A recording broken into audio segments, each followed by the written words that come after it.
napakahaba, pero magka-rant and rave pa rin ako sa industriya as usual. As I always do. Okay, sabi nila, yung newcomers sa industriya, we always face an uphill battle against established players. Totoo po yun. So they were asking me, after that, after making Mama Sapano, which fortunately gathered a lot of awards sa MMFF at sa Star Awards, why are you still making movies? Diba? Sabi mo, mahirap yung industriya. Well, eto, maniwala kayo o hindi, because we in Boracay Films, we love movies. Kaya ang aming motto or principle in life is, parang yung MGM, Ars Gratis Artis. Art for art's sake. If a project is good, we will do it.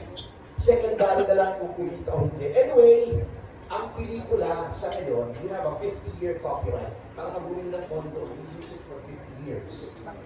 Marami namang platforms ngayon kung saan pwede bumawi. Makabawi na lang, hindi na kami humihingi o humahanap ng malaking gross. Why? Okay, let us analyze the film industry now. Ito na yung aking rant and rave. Tignan niyo yung MMFF, 51 years na. Sabi nila, has it contributed anything to film excellence? Lately, Metropolitan Film Festival ng dati, ang daming magagandang pelikula niya.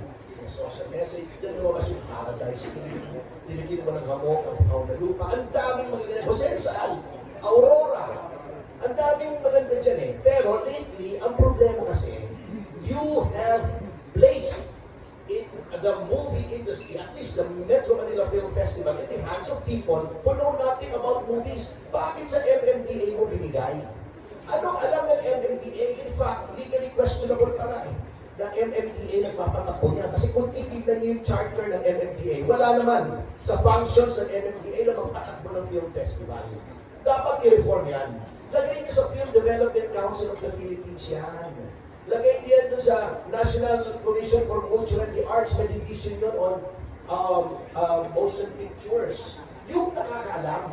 Kasi ang nangyayari pag MMDA, andyan yung local government, ang nangyayari, ang nagiging emphasis, gross.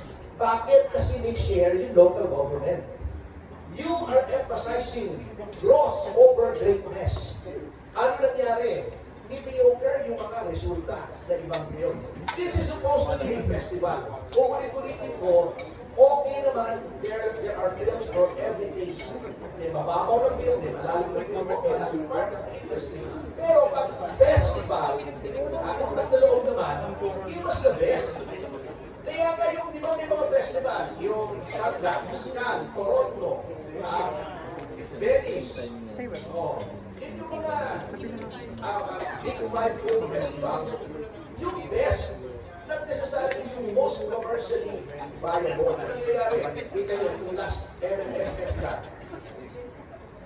Tatlo lang naman ang napanood ko, pero I think that is sufficient to know, to make an evaluation.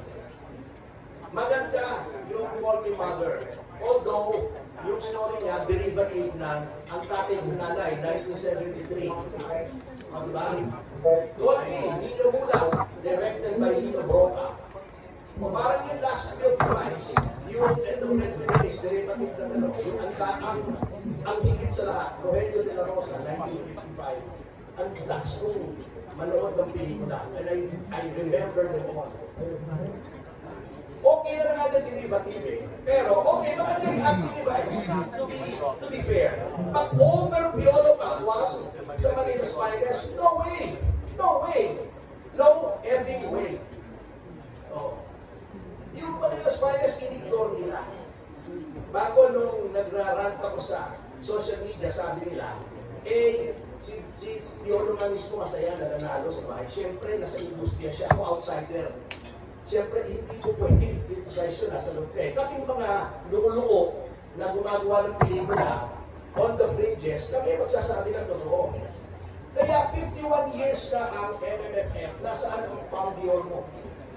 Nasaan ang mga trophies mo sa Big Five Film Festival? Sa minor, meron.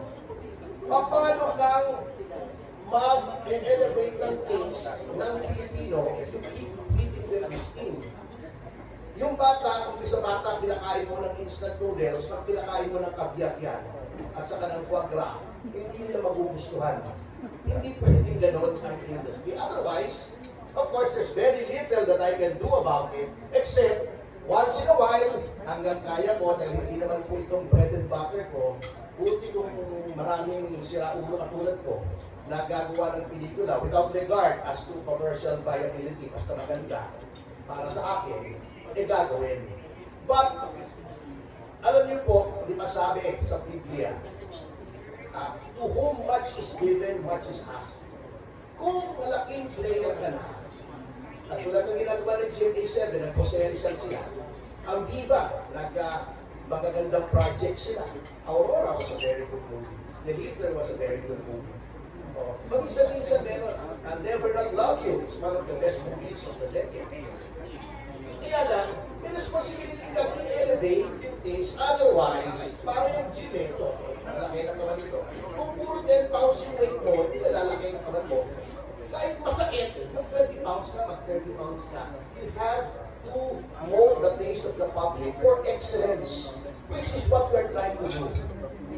Ibobore ko lang kayo ha. This movie is not just a rom-com. Bigyan nila ako ng 10 minutes. Pasensyahan nila. Kung inyong mamarapagin. Bakit po Spring in Prague? Was that a whimsical choice of title? Hindi po eh. Kasi you have to go into history. Nung ang Czechoslovakia, before the breakup of the USSR, was in the Soviet orbit. Ibig sabihin, parang satellite state din ng USSR. They control the government of Czechoslovakia. In 1968, because of the oppression of USSR, the people of Czechoslovakia rose up. That was what they called Prague Spring. That uprising was broken up by the USSR by the use of tanks. Ilan yun yung mga tao. Okay, what happened because of that historical experience? Ang Czechoslovakia nag-break up into two. Czech Republic and Slovakian Republic. Okay, Prague ang capital ng Czech Republic. They disbanded the Communist Party because of their historical experience. How does this fit into the movie? This movie is full of symbolism. It's not just a love story. Yung character ni Paulo represents the Philippines, which is a democratic state. Yung character ni Sara Sandeva, Marushka, is the daughter of a person who is very powerful in the Czech Republic. And had the Communist Party not been disbanded, would have been the ruler of that country. So, bitter siya. Okay, doon umiikot yung story. Nung tumakbo si Sara Sandeva sa Pilipinas, noong summer represented enlightenment, freedom from oppression. Nung bumalik siya, winter, nandoon na oppressed na naman siya, na-resolve sa actually spring, yun ang resolution. So, as a reference to Prague Spring. And if you look at the story, if you look at the dialogue, it's not just a dialogue between two lovers. It is the distinction between democracy and communism. That's political subtext po ito. And ano yung significance ng kanilang pangalan? Alfonso Mucho, yung kanyang character, yung name ng character niya.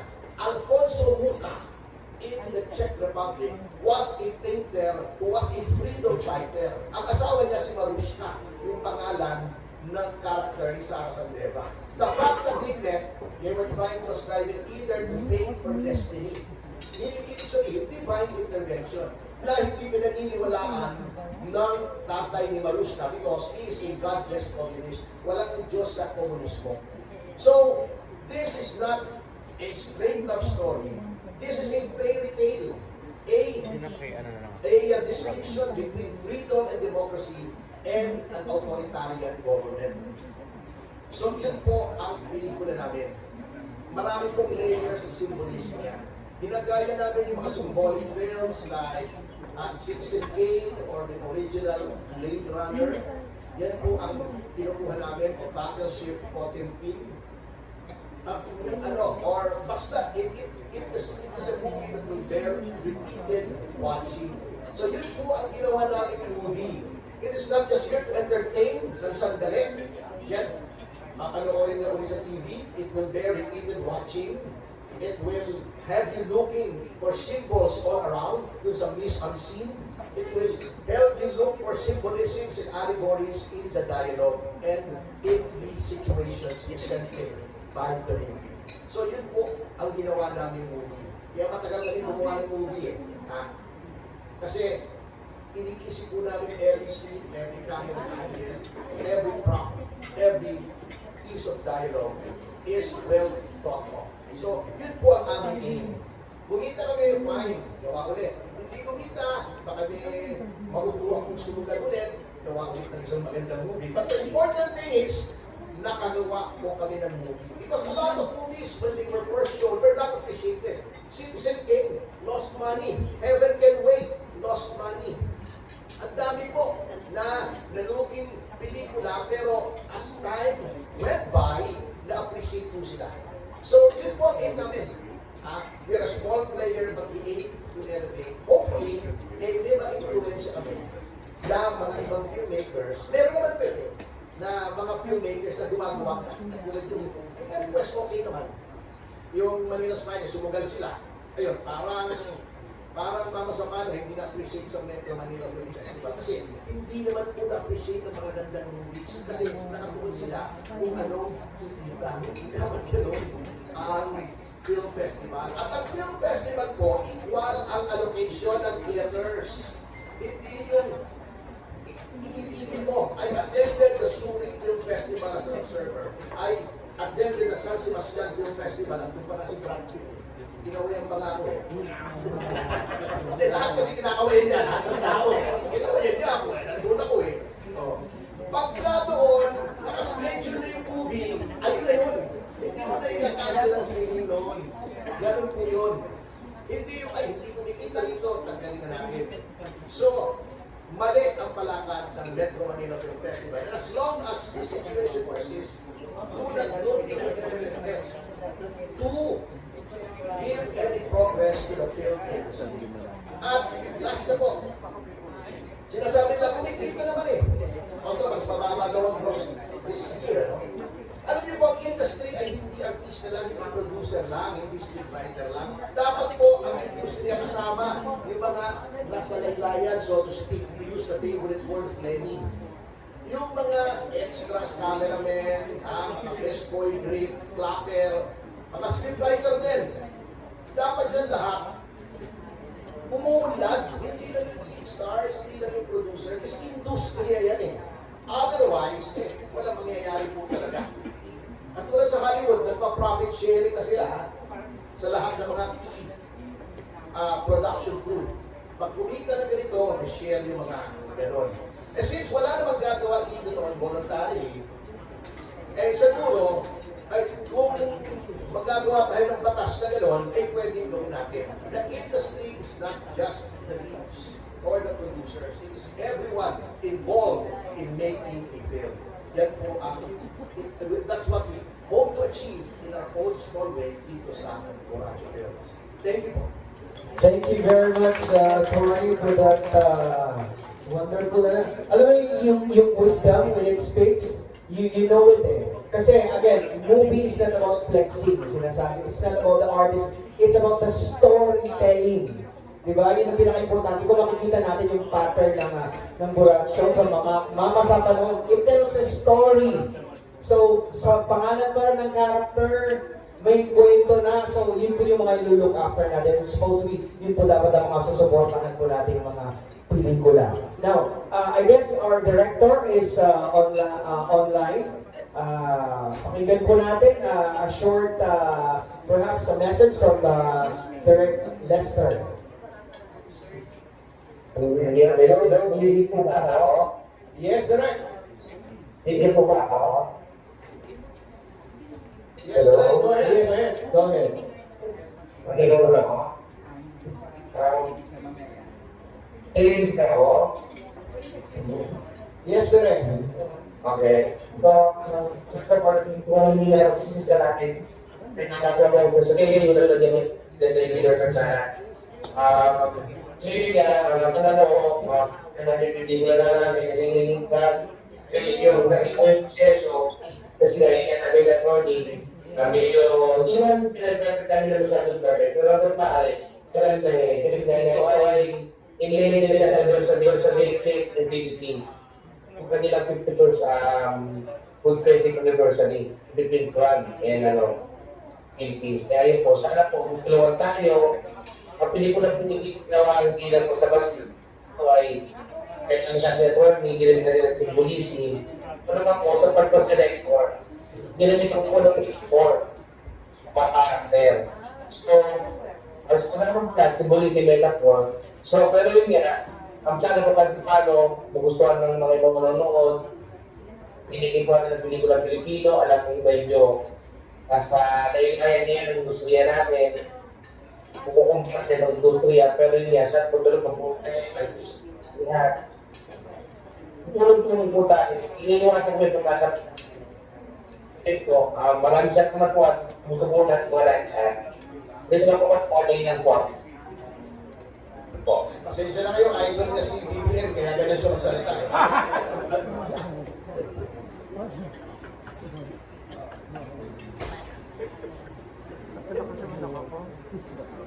Ayan. So, wala na. Hindi po siya baga, hindi siya baga. Mas mahalaga yung connection. Priority ng ating lahat na ang sinabi ni Direk Lester na suportahan natin ang totoong pelikulang Pilipino.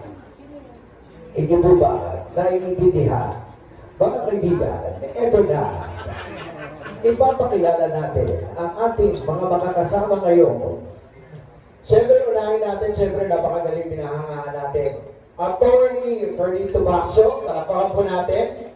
Kasama rin po, siyempre, ayan, ang isang napakagandang lalaki din Mr. Louie Gamboa. Ayan. At siyempre, we'd like to recognize as well, Jubes Tisalana, ang ating live producer. Ayan, ang Jubes. Tsaka si Direk Lester. At syempre yung mga cast po natin. Of course, we have Ina Zimmerman as Spam Girl. Ayan. And of course, we have Elena Kozlova portraying Estrella, Usca's best friend. And of course, syempre yung ating lead cast, si Zara, which is Baruska. And of course, the one and only, Gumamo as Alfonso. Ayan. Pwede ba mag-correction lang ako? Si Miss Jubes, hindi ka po natin live producer yan? Artista din po siya sa pelikula lang. Ako din niyo po alam. Wala nga sample? Malaki po yung role ni Miss Jubes dito. Yung Jubes, ayan. And of course, syempre, would like to acknowledge rin yung mga, iba talaga to si Atty, yung mga burang artists. Tawagan natin, can you join? Of course, we have Shaira Sumaco, Jessie Vidal, and Sian Raval. And of course, we'd like to acknowledge as well Dennis Arce, yung ating artist manager ng Buracho Film Production. Ayan. So, this is it. So, again, sa lahat ng mga kapagiran sa industriya, narinig nyo naman po ang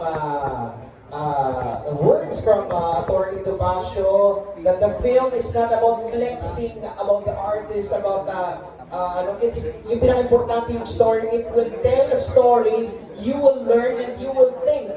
Dapat po ganun po ang epekto ng ng pelikula. Yung tao na nanonood nag-iisip. Di ba? So, without further ado, ito na dahil sa tanungan portion na tayo, tawagin na natin si Tita Asher for the Q&A.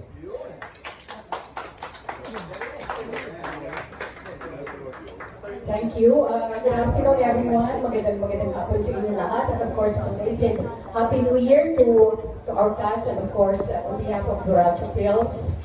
Pao, Miss Brad. Happy New Year. Likewise. Napakaganda ng ating mga dito sa stage. Alright, let's start muna sa ating Q&A. Sino magsisimula? Can I call on one of the members or one of the directors ng FPRCB and of course, a veteran writer. We have Nestor Cuartero. Aaron, hindi na. Ikaw magpupwede.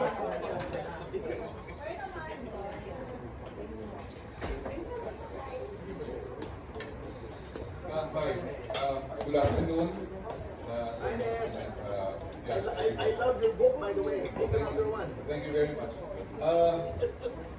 You are very hopeful sa future ng film industry natin. In the light of what happened to the MMFF especially, how do you think itong Spring in Prague can help improve the industry furthermore? The only way by which I can try, kasi hindi naman ganun kalaki influensya namin, and this is just one film. We just hope it will be a catalyst for people to make better, more deeply nuanced, and more layered films. Kasi talagang ang competition ay matindi from online streaming. Kita nyo magkano ang sine? 400 to 600, depende sa sinehan, di ba? Magkano ang 1 month ng Netflix, Amazon Prime, di ba? Yeah. Diba? Mabigat Mabigat ang laban. Ang dapat gawin ng film industry is to show the public that it is irreplaceable. What do I mean? Noon po nagkaroon ng TV, sabi ng mga iba, mawawala na ang radyo. That was more than 100 years ago. May radyo pa rin. Bakit? Radio can do something that TV cannot. You can listen to it while driving. You cannot watch TV while driving. Mababangga ka unless may driver ka. Pwede kang makinig sa radyo habang nandito ka, may earpod ka, hindi mo pwedeng gawin sa TV because it's a visual art. Okay. Noong nagkaroon ng TV, sabi nila, mawawala na rin ang sine. Pero hindi nangyari. Why? Because iba yung cinema experience. Tatlong stories, malaki. Kaya ang ginawa po namin dito, magaling yung aming cinematographer, si Paolo Magsino, tayo niya. Yung vista namin ay best appreciated sa big screen. Yun ang dapat ipakita ng film industry. Number one, mas mataas ang quality ng viewing experience sa sinihan. Number two, bago nyo mapanood, the film has to be of such quality na you cannot wait for it to be on a digital streaming platform. You have to watch it now. Kasi ganun kaganda. That is the only way na mag-survive ang film industry. Ngayon, if you make movies na, kahit panoorin mo sa smartphone, okay lang kasi yung eksena naman niya puro medium or tight shots. Wala namang panoramic scenes. Wala ka namang makita pagkakaiba from sa cinema or sa TV or sa smartphone. You will lose out. Dapat iba yung cinematic experience. You have to offer something. Yes, something new that cannot be offered by other platforms. Ito po, si Paolo, yung bakit sabi nila, bakit ito daw paborito si Paolo Gumamo after Mama Sapano, kinuha ko na siya. Okay. Aside ko mag-jowa po kami, ay hindi pala. Kaya kakalatan natin na yun. Si Paolo po, kapag pinanood niyo siya sa sine, yung kanyang mukha ay expressive, but very economically. Every small twitch ng mata, every small movement ng muscle ng mukha niya, may kahulugan. Every gesture may kahulugan. Ganyan, kaganda, kagaling ang artistry ni Paolo Gumamaw. Hindi ko lahat ng artista gano'n. Merong OA, merong Juan. Marami rin magaling, siyempre, si Papa P. Pinanood ko sa Manila's Finest. Enrique Hill, na-surprise ako gumaling si Enrique Hill. Yung wala na sila ni Liza. Bakit kaya? Si Juan, of course, magaling din. Si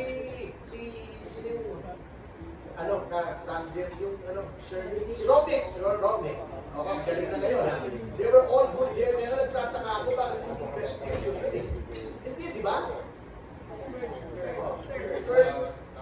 Paano ba encourage gagawa ka ng Manila's Finest? Ang ganda-ganda na set design. Ang ganda, slow burn.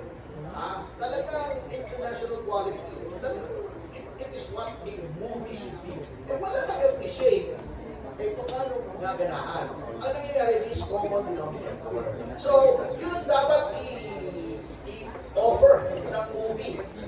An experience that cannot be duplicated at home. Parang restaurant, di ba? May pagkain ka naman sa bahay, pero iba yung experience sa restaurant, iba sa bahay. Iba naman sa nightclub, pero huwag na natin pag-usapan yun. No? Tanungin natin si Paolo, anong comment mo, Paolo, dun sa sinabi ni attorney na very expressive ang yung acting, ang yung mukha. Are you aware of that? Attorney, salamat at salamat sa mga papuri niyo. Pero for me, am I aware of that? Siguro mas ano lang ako, mas pag nasa trabaho ako, ginagawa ko ano sa tingin kong tama sa character. Nilalabas ko yung emosyon na sa tingin kong tama sa character. Pero syempre, hindi naman lahat to nangyayari ng tsamba lang. Before ako dumating sa set, nagpupuyat ako magbasa ng script, nagpupuyat ako mag-note sa script ko. So, I guess I'm always aiming to be the best actor that I can be. Ayun lang yung masasabi ko. Lagi kong ini-aim na pagdating ko sa set, ready ako ibigay kung anong kailangan sa akin ng director at marami pang iba. Makasabat lang ako kasi hindi siya aware noon dahil he becomes the character eh. Napansin ko yan eh. Siya naging si Alfonso Mucho siya. Kaya yung ginagawa niya, hindi na si Paolo Gumabaw, si Alfonso Mucho na. Napansin ko kasi after Pride, nag-art kami konti sa kasama mama niya sa Vienna. Pagka 2 days sa Vienna, si Alfonso Mucho pa rin siya eh. Hindi pa nawawala. Hindi pa nawawala yung character eh. Napansin ko. So, ganun siya katindi. Nagiging siya yung tao. So, yung acting niya, hindi na acting eh. Siya na yun eh. So, si Alfonso Mucho na yung gumagawa ng parang expression na yun. Hindi na si Paolo Gumabaw yun. Thank you. And this time we have Ana Cerezo from Team Patrol and ABS-CBN Online Entertainment. Hello po, congratulations. Ano na lang kung sino gusto sumagot? Meron ba si Direk na instruction or no na challenge kayo or tumatak sa inyo habang shoot nito no 2023 na ito? Or wala ba?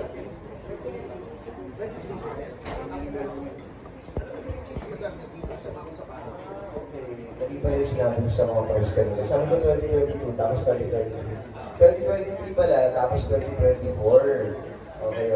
Anyway, may instructions pa si Derek.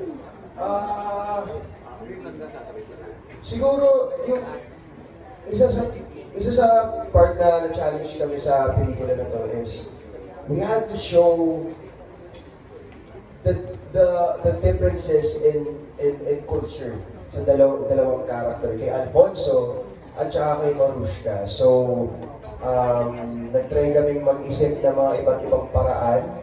Parang isipin nyo, di ba, tayong mga Pinoy, minsan pinaghahalo natin yung tama ba? Di ba pinaghahalo natin yung ketchup tsaka toyo? Di ba? Ganun. Parang different cultural habits, kumbaga.